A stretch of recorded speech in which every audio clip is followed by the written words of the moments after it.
A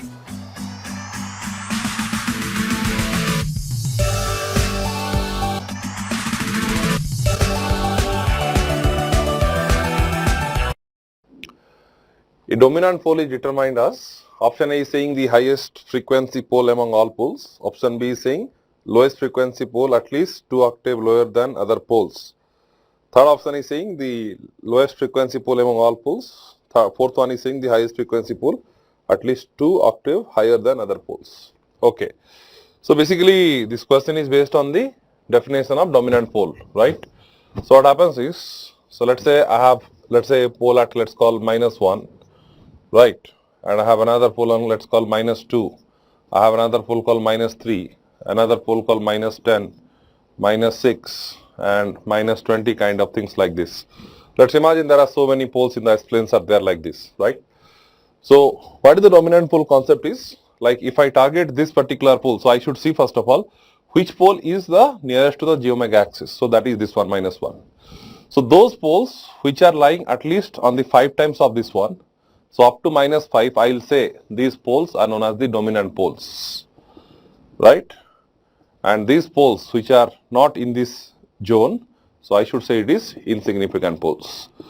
We call this is dominant pole in the sense the response of the systems are dominated by these poles which are near about the j omega axis, and this pole even if you neglect, so there is no much effect on the response. Of course, to adjust the steady state gain, we have to make the transfer function in some formats. So we will see that in one more questions is there in this set.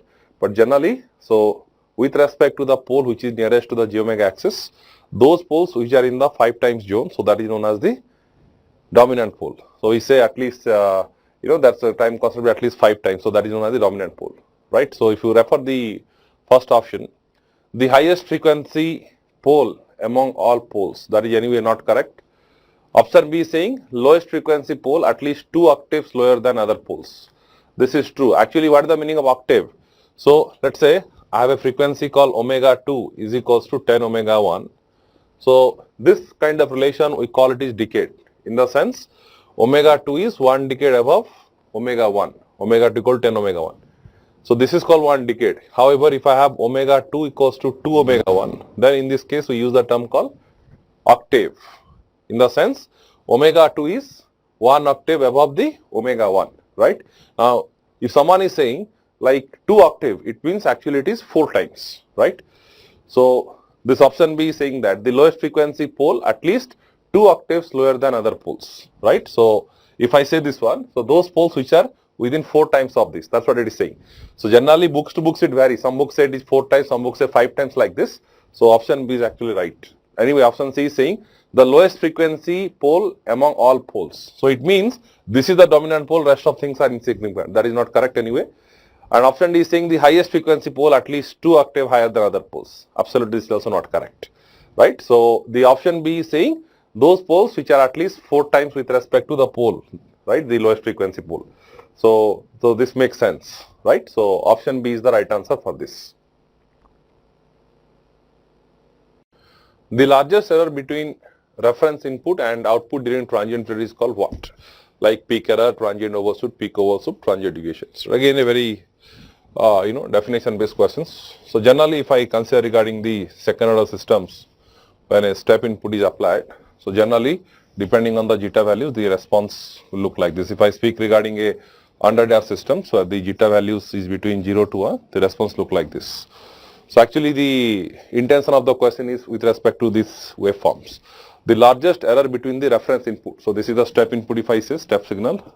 So the difference of error between the reference input, largest error between reference input and output during transient period. So in the sense, what is the maximum deviation with the reference input and this one? So this one, what is this called? What is this difference is called? This is called peak overshoot, isn't it? Standard definitions, and we used to have a formula also, right? E raised to power minus pi zeta by square root of 1 minus zeta square. Actually, this is these things. The largest error between reference input and output. So this is the largest error because anywhere else you see the amplitude is less. So this largest error is called as peak overshoots. So answer is option C. Consider the following statements regarding relative stability, right? So there are 4 statements are given, and based on this options are setted. Let's read each of the statements and let's comment whether it is right or wrong. The statement 1 is saying in terms of gain margin only.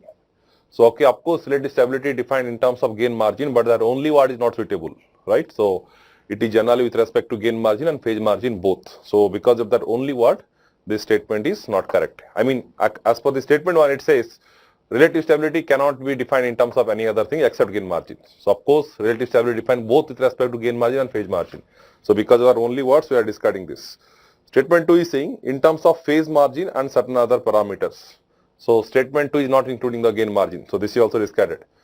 Third statement is saying in terms of gain margin, phase margin and location of poles in S-plane. So this makes sense. It includes both gain margin and phase margin and location of the poles. So because depending on the location of the poles, we get the speed of response and all, right? So it is somehow indirectly related to stability also. So it makes sense. Third statement is correct.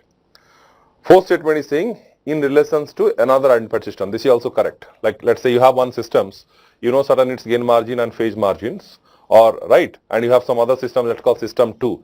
Then you want to make a comparison. So whether system 2 is relatively more stable or less stable with respect to system 1 or not. So with respect to a known system parameter, we need to comment the relative stability of one new systems. So of course it makes sense. The fourth statement is also true. That is in relation to another identified system. So with respect to known system, we want to comment our existing system stability. So in this sense, we use the relative stability. So if you refer this, first and 2 are discarded. So third and 4 are correct. So if you refer the options, option C is including statement 3 and 4, and hence option C is the right answer. Consider the following statements. For a type 1 and a unity feedback system having unity gain in the forward path, like which of the following statements are true? Let's test each of these statements and then we'll pick which answer is correct. Okay, so first information is given like we are speaking regarding a type 1 systems, right? So type 1 system is there and the statement 1 is saying positional error constant Kp is equals to 0. So it's saying Kp equals to 0. So first of all, so type 1 unity feedback system, right? So let's take one systems. Let's call the open loop transfer function, let's take a type 1 first order systems, K by S into 1 plus S tau, only for analysis purpose. Okay, so this is what the transfer function is given. So it's a type 1 system because number of poles at origin in open loop is 1. So let's test whether Kp equal to 0 or not. So what is the formula to calculate Kp? So the formula to calculate Kp is limit S tends to 0 G of S, right? So this equals to Kp. So Kp equals to this quantity. So now if I put there, so limit S tends to 0 K into S into 1 plus S tau. So what is the answer you will get? It is coming as infinity, isn't it? So statement 1 is saying Kp equal to 0. This is not correct because in a type 1 systems, so of course we will get the answer as infinity. So statement 1 is wrong. Statement 2 is saying acceleration error constant Ka is equals to 0. So statement 2 is saying Ka is equals to 0. Right, so what is the formula of Ka? Ka formula is limit S tends to 0 S square into G of S. Velocity or constant S into G of S, acceleration is S square into G of S. So if you evaluate this, limit S tends to 0 S square, right, into K S into 1 plus S tau. So this is coming like Ks, SS cancel, 1 plus S tau. So if you put S equals to 0 here, so you are getting the answer as 0. So statement 2 is saying K equal to 0. So this is a right statement. Right. So statement 3 is saying steady state error ESS for unit step displacement is equals to 0. So steady state error for unit step displacement equals to 0. So ESS equals to 1 for unit step input. So how to calculate the steady state error for this kind of systems? So we know very well ESS is given by 1 by 1 plus Kp. It is given as 1 by 1 plus Kp, where your Kp is nothing but the positional error constant, that Kp what you evaluated, right? So if I put here Kp values, because Kp is coming as infinity, so it happens to be 1 by 1 plus infinity, this happens to be 0, right? So ESS is coming as 0, however third one is saying ESS equals to 1. So this is also wrong statements. So among the 3 statements, only statement 2 is correct, right? If you see all the options, no one's option having this is given. So what is the answer? No answer is correct in these questions.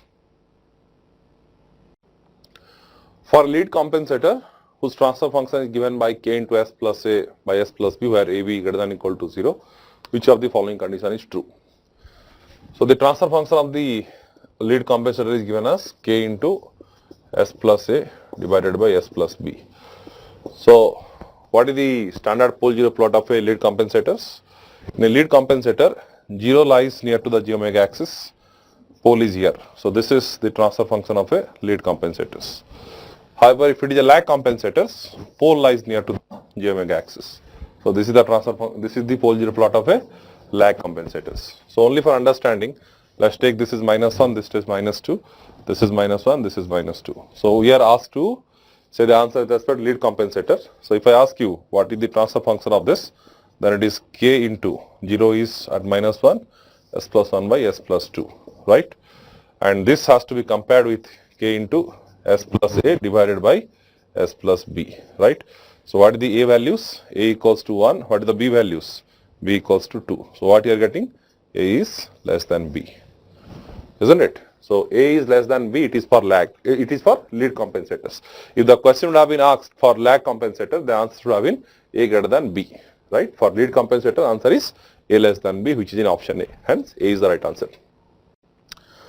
A unity feedback system has open loop transfer function with two of its poles located at -0.1 and 1 and 2, 0 located at -2 and -1 with a variable gain k. For what value of k would the closed loop system have one pole in the right half of the S-plane?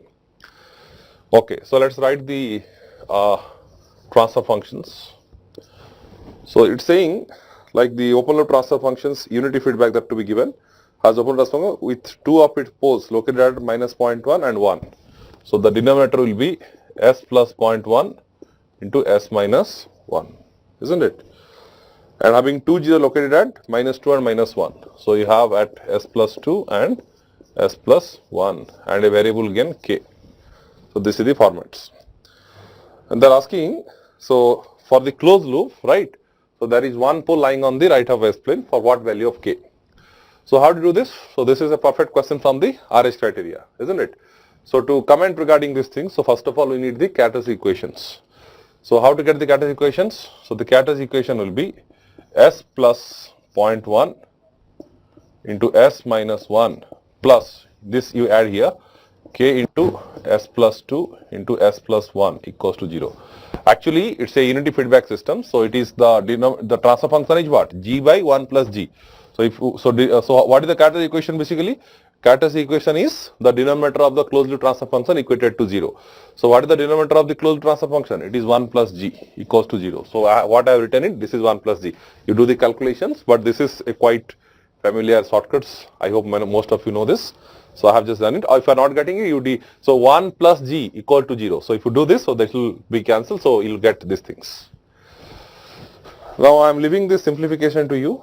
So if you do this little bit calculations, you will get s square into 1 plus k plus s into 3k minus 0.9 plus 2k minus 0.1 is equal to 0. So simply expand it and you simplify this is what you will get.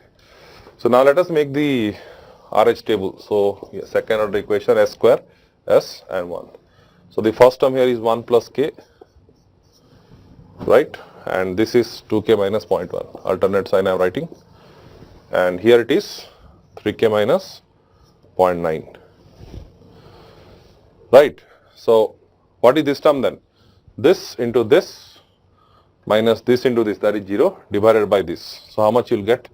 You get it is 2k minus 0.1. You are getting this one, right?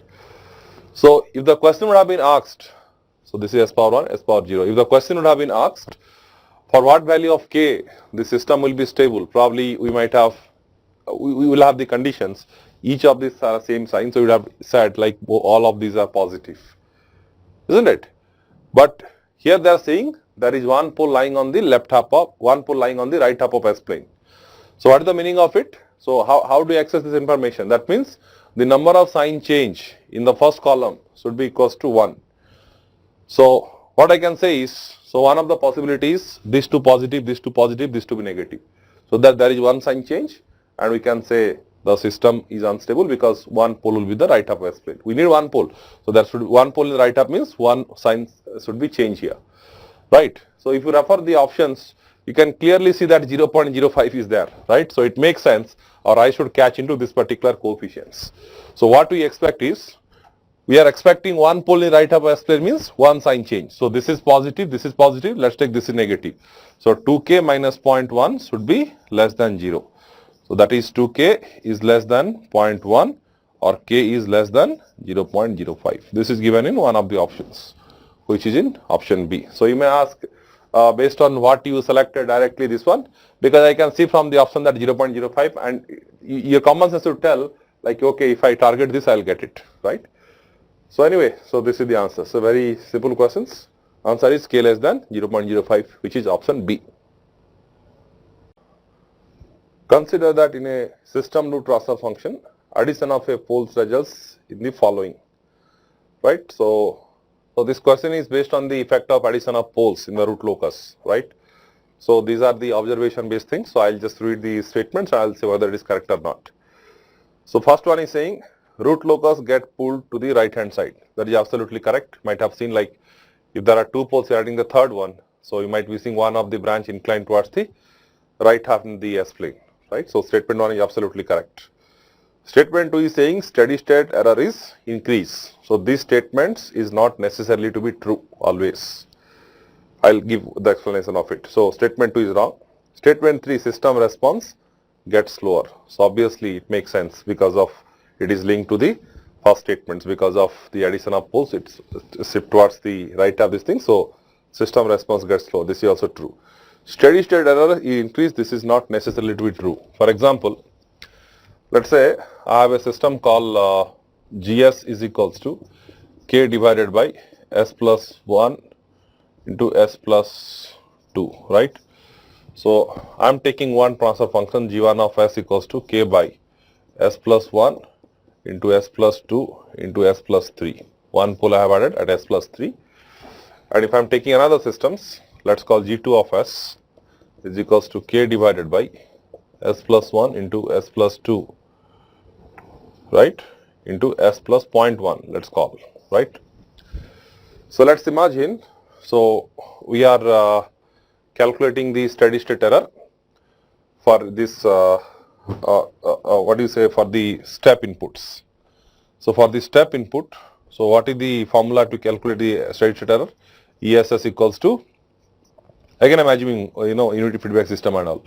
So unit step means 1 by 1 plus Kp. So what is Kp here? So your Kp is equals to limit S tends to 0 G of S. So if you put here limit S tends to 0, so what you get? You get K divided by 6, isn't it? You got K divided by 6. So if you put it here, so what you'll get? You are getting it is 1 by 1 plus K by 6. So it is coming as 6 by 6 plus K. So this is the answer. If you are adding a pole at S equal to minus 3, so this is the answer you are getting. Okay, but what is the error in this case first of all? So in this case, this error is ESS for this system, so that we can make the comparison, right? So again it is 1 by 1 plus Kp, but what is Kp? So Kp, if you put S equals to 0, so this is happening to be K by 2, isn't it? So if you put S equal to 0, it is happening K by 2. So this is coming as 1 by 1 plus K by 2. So how much you are getting? You are getting 2 by 2 plus K. What about these systems? So this system, if you calculate the Kp, so it is limit S tends to 0 if you put it. So how much you are getting? You are getting is K divided by 1 into 2 into 0.1, that is 0.2. So 0.2 is what? It is 2 by 10. So this is coming as 5K. This is coming as 5K. So what is your ESS? So ESS will be equals to 1 by 1 plus Kp. So it is 1 by 1 plus 5K. The point I want to tell is, because I have taken a particular systems and put to everything I am giving the unit step as the inputs. So because the formula is same, so from the Kp value itself we can comment whether the steady state error will be increase or decrease or what will happen. So what you can say is ESS is proportional to 1 by Kp, isn't it? Because ESS equal to 1 by 1 plus Kp, so this relation is true. So if you target Kp, we can say it. So notice carefully, in this case Kp values was k by 2. For the original system, in this system I have added poles. Two cases I have shown it here. So for these systems, Kp equals to k by 2. For this system, Kp equals to k by 6. So that means what happens? The Kp value has been reduced. If Kp value has been reduced means steady state error is increased. But in this case what happened? So Kp value which was k by 2, now it has been increased, right? So because Kp values have been increased, so here ESS will be decreased, right? So what is the conclusion then? So if you try to see this, k by 2 was the Kp values for the original systems, right? For this one where I have added the pole at -3, so I am getting it is k by 6, the ESS. But in this case I am getting it is 5k. So the point is what? With respect to the original system, so sometime the steady state error may increase, sometime it may decrease. It depends where you are adding the poles. So saying steady state error is always increased, that is not correct, right? So if the pole is added, that is, it will come in the dominant zone, dominant pole zones, which is nearest to j omega axis, it will show the effect. So second statement is not necessarily to be true. That's why we have the answers. First and third statements are true, second is wrong. So 1 and 3 are given in option C, hence option C is the right answer. The magnitude plot for the open loop transfer function of a control system is shown in the figure below. Its open loop transfer function GH is how much, right? So this plot is given and we are supposed to find the transfer functions. Well, by looking the options, it's very much clear because of this negative slope, there is existence of the poles. So option A and option D are eliminated because option A, option D says there is no poles. So answer is either option B or C, but the pole location is same. So unless until you don't know the gain, we cannot tell what are the answers. So GS, G of S, H of S is equals to, so where is the poles? So this is the break points, right? I mean the kernel frequency point where two slopes are meeting. So this is, so I can write, so this is the pole location. So it is k divided by 1 plus S by this kernel frequency. So it is 1 plus S by 1. So that is 1 itself, right? And there is nowhere else the slope is changing. So there is no point to think regarding any poles and 0. So this is the transfer functions of the open loop transfer functions, k by 1 plus S, right? So whether this k is 1 or k is 10, that's what option B and C. So how do you get it? So at the low frequencies, this gain is given as 20. So what is the equation we should say? 20 log k is equals to 20 log k equals to 1, right? So k equals to 10 power 1, that equals to 10. So this answer should be, if you put k equals to 10, this is coming as 10 by S plus 1. So which is given in option C, and hence C is the right answer for this. The open loop transfer function of a unity feedback control systems is given like 10 by S into S plus 2 by 2 into S plus k. Here k is a variable parameter. The system will be stable for all values of which of the following. So basically we are asked to find for what range of k the system will be stable, right? So this is again the question is from RH criteria. So to comment regarding this, so you need to get the characteristic equation, right? So what is characteristic equations? Characteristic equation is nothing but equals to the denominator of the transfer function equated to 0. So because it's a unity feedback systems, 1 plus GH equal to 0 because H equals to 1 because of unity feedback. So you have 1 plus G equals to 0. So the characteristic equations would be, so S into S plus 2 into S plus K plus 10 should be equals to 0. You do this, you'll get these solutions, right? And if you simplify this and if you arrange the things, you can see it's a third order equations, right? S. So you will get this as S cube plus K plus 2 into S square plus 2K into S plus 10 is equals to 0. Alright, so this is what you are getting it. So I hope you know this in the third order equations, right?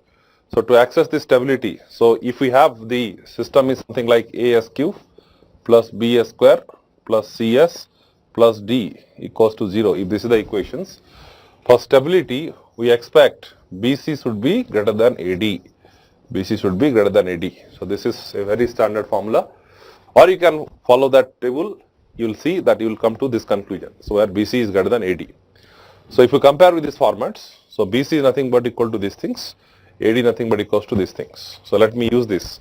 And if you need instability condition, BC should be less than AD. If you need marginal stability, it should be equals. So when I say BC greater than AD, so what it means is 2K into K plus 2 B into C should be greater than AD 1 into 10, right? So if I multiply this, 2K square plus 4K minus 10 should be greater than 0, right? So 2 we can take common, so it is coming like K square plus 2K minus 5 should be greater than 0. So to get the value of K, right, so let us try to arrange this so that we can simplify the value of K. So what we can do is, so I can write this is K square plus 2 into 1 into K plus 1 minus 6 is greater than 0, right? So that I can write this is K plus 1 whole square minus 6 is greater than 0. This implies K plus 1 whole square is greater than 6. This implies K plus 1 is greater than square root of 6. This implies K should be greater than square root of 6 minus 1. Of course, calculator was not allowed, right? So still, if you see the options, it makes sense, like this quantity has to be greater than 1, because square root of 6, it will be somewhere between 2 and 3, isn't it? So minus 1 means it will be 1 point something it should come. So if you take a calci and if you check to a very exact value, so this is coming as 1.45, right? There is nothing in this, so this simplifications, you should get the idea. So K should be greater than 1.45 is the right answer, so that the system will be stable, which is given option D, hence D is the right answer. A control system has GS is equals to 10 by S into S plus 5 and HS equals to K. What is the value of K for which steady state error for unit step input is less than 5%? Okay, so we have the control systems, the as usual standard model. Here negative feedback is not given, but still if no information is given, by default you will assume it is a negative feedback system. So this is given the GS 10 by S into S plus 5. This is not unity feedback systems because they are saying the HS value is equals to K, right? And they are asking the steady state error ESS would be less than 5% for unit step inputs. So how to calculate the steady state error for unit step inputs? It is 1 by 1 plus Kp, right? Should be less than 0.05. 5% means 0.05. But how to calculate Kp?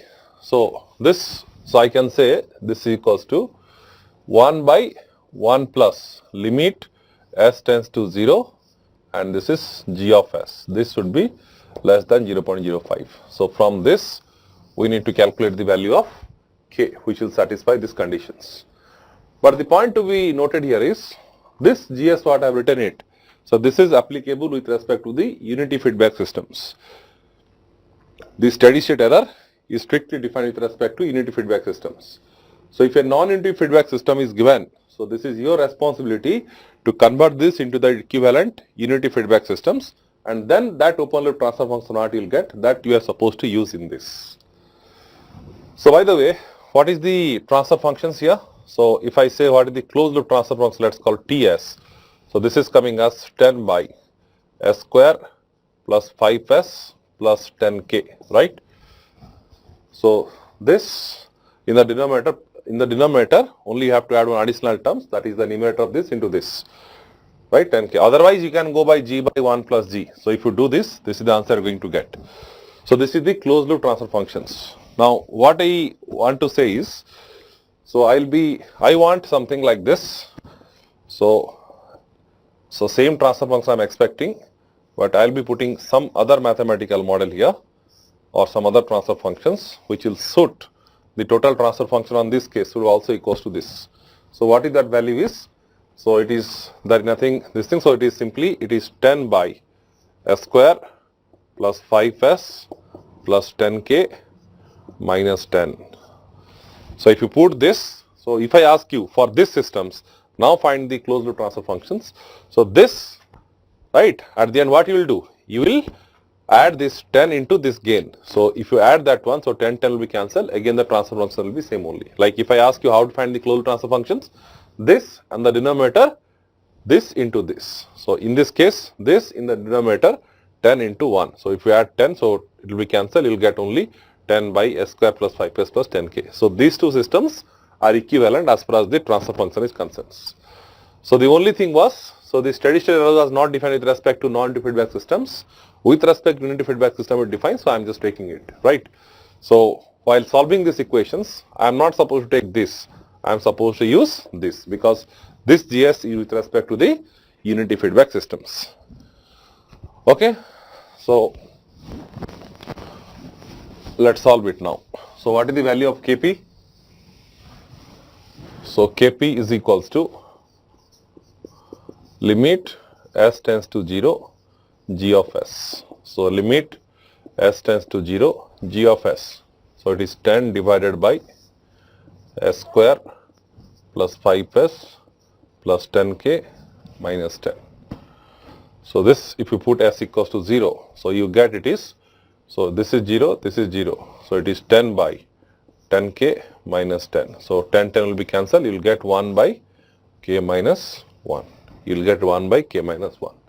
So this is what? This is the value of Kp. So let's use this equation. 1 by 1 plus 1 by k minus 1 should be less than 0.05. So this implies k minus 1 divided by k minus 1 plus 1 multiplying k minus 1 divided by numerators should be less than 0.05. So k minus 1 divided by k is less than 0.05. K by k minus 1 by k should be less than 0.05. So 1 minus 1 by k is less than 0.05, right? This implies 1 minus 0.05 should be less than 1 by k, right? So k, so what I can say is 1 by 1 minus 0.05 should be greater than k, right? And if you solve this, so you will get that k should be less than, so this quantity is coming as 1.052, right? So take a calci, you will get this as 1.052. So the nearest answer is 1.050.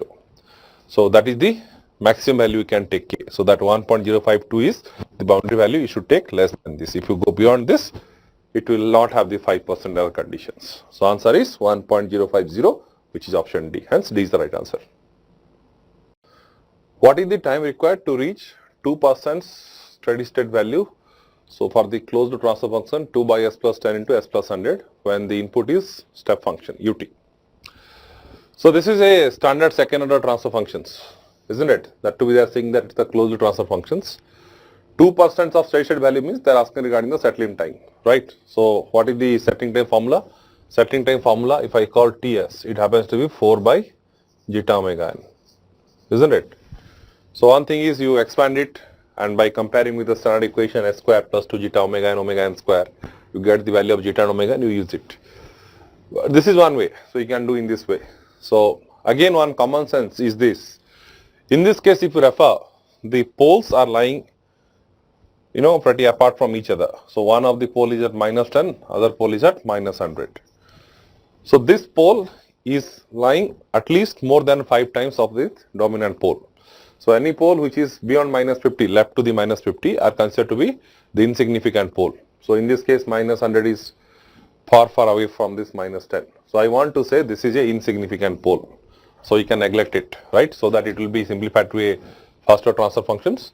And in a first order transfer functions, you know very well the settling time formula is given by 4 tau. That is one approach. So let's do in that approach. You can either go in that way, otherwise I am doing like this. But whenever you do this kind of approximations, you always make sure like the transfer function written in the time constant form. Let's take 10 common from this and 100 common from this. So if I do this, I get 1 plus s and I get 1 plus s by 100. And this is 2. So in this, now you can neglect this one, right? So this happens to be 2 by thousands divided by 1 plus, so sorry, if you take here this common, it is 1 plus s by 10, right? Yes, 1 plus s by 10. If you take 10 common for here, it is 1 plus s by 10. So it is 0.1 s, right? And anyway, we are neglecting this. So this we cannot neglect because this is the dominant pole. And I hope you know this. If a transfer function T of s is equals to k by 1 plus s tau for the 2% tolerance, right? So the settling time is given Ts is 4 tau. So if I use this formula, if I compare this transfer function k is these things, 1 is 1 and tau value is nothing but equals to 0.1. So this is the tau values. So it is 4 into 0.1. So this happens to be 0.4 seconds, right? So the settling time for 2% tolerance, which is asked in the questions, should be 0.4 seconds. You can again do these things by this approach also. I am leaving it to you. But unfortunately, whatever the answers we are getting 0.4 seconds by whichever the approach, that is not given in the answers. So no answer is correct for this. If the characteristic equation of a closed loop system is 2s square plus 6s plus 6 equal to 0, then the system is like overdamped, critical damped, underdamped, undamped. So the question is basically try to find the value of zeta. Very easy questions. You can take the 2 common. So this happens to be s square plus 3s plus 3 equals to 0. So by comparing with the standard equation, second order equations, s square plus 2 zeta omega ns plus omega n square equals to 0. So if I am comparing this, I am getting omega n equals to root 3, right? Similarly, 2 zeta omega n. So this is equals to 3. So zeta is equals to 3 by 2 omega n. So it is 3 by 2 root 3, right? So 1 root 3 will be cancelled. You will get it is root 3 by 2. Root 3 by 2 is 0.866. So zeta is lying between 0 to 1, and when this happens, so we say the system is underdamped in nature. So answer is option C, which is underdamped. For derivative control action, the actuating signal consists of a proportional error signal with addition of which of the following? Option is saying derivative of error signal. That is the right answer, because if it is derivative control action is there, so of course we expect det by dt terms. So of course we need this. Actually it is the PD controller, isn't it? Because as you know, all the individual P, I and D controller, they doesn't have all the capability, right? So usually in all the practical cases, we use combination of them like PD or PI or PID depending on what is needed. So of course in the derivative controller, right? So along with that proportional, we get derivative as well. And if we refer our rest of the options, they are no way that is fitting. So right, so we need derivative errors. So answer is option A. Consider the following statement regarding a PID controller. So these are again the statement based questions like information based. Let's see. The first statement is saying the error is multiplied by a negative proportional constant P and added to the current output. So this is basically speaking regarding the characteristic of the P controller. In the sense, for example, suppose, so we are dealing with a proportional, a temperature control systems where the set point is, let's call it is 100 degrees centigrades, right? So there is a system is there, a plant is there. So this is the plant, so some transfer functions, and this is the proportional controller K, let's say. And we are putting this like this. So this is plus and this is minus. So initially what will happen? Initially if you think the output is 0, so 100 minus 0 will be coming, right? So it will take it, that error signal as 100. Then based on this one control action there. So now let's say after this, after the control action, if it is changing to let's say 20 degrees centigrades. So this is coming and again this error is reducing to 80 degrees centigrades. Like that happens. So basically if you see what is happening is at the output of this, because of the negative sign, so that is being multiplied with this K and it's being subtracted. That's why in that process only the error is coming 0 slowly. So the first statement is saying the error is multiplied by a negative proportional constant added with the current outputs. That's what this is, true statement then, right? So this is coming and it's being added. That's the way the error is becoming 0. So first statement is correct. Second statement is saying the error is integrated over a period of time and then divided by a constant I and added to the current control output. That is also true, because this is the tendency of the integral controller, right? And the third one is the rate of change of error is calculated with respect to time multiplied by another constant D and added to the output. This is also correct. So in a PID controller, PID is what? It's a combination of proportional, integral and derivative controller. So first statement is speaking regarding the nature of P controller, second is speaking regarding I, third is speaking regarding D. By the way, if you see the transfer function of the PID controller, the PID controller output is given by Kp into Et, I am writing the time domain forms, plus Kp into Ki into integration of Et dt plus Kp into Kd into det by dt, right? And this Ki is nothing but equals to 1 by Ti. So this is called the reset time. And this Kd is given by Td, right? So if you put it here, so it is Kp into Et plus Kp into 1 by Ti into integration of Et dt plus Kp into Td into det by dt, isn't it? So in the second statements, they are saying the error is integrated. So in this term, error is integrated and added over its time. So that integration means that's only, and then divided by a constant I. So this Ti is referred as I there, right? And rest of things are same again. And in the last one, in the D controller, they are saying the rate of change of error is calculated with respect to time multiplied by another constant D. So the constant is Td actually, right? So each of these statements are indicating the right functionality of the P, I and D controller, and hence these all three statements are true, and hence 1, 2, 3 are true, and that is given in option A. So option A is the right answer for this. It's a assertion and reasoning based questions. The first statement is saying constant M and N cycles as also Nichols charts are graphical techniques to assess the closed loop performance in frequency domain. Absolutely true statements. These are the graphical techniques, the MN cycles and the Nichols chart to what? To access the closed loop frequency domain specifications like the resonant peak, bandwidth, etc. We can calculate from these three by using the MN cycles and the Nichols charts. So this is a true statement. Second statement is saying while constant MN cycle use Nyquist polar plot data, Nichols chart use Bode plot data. This is also true. If you refer the method how you obtain this, so in the MN circles we use generally the Nyquist polar plots, but in Nichols chart we use the Bode plots.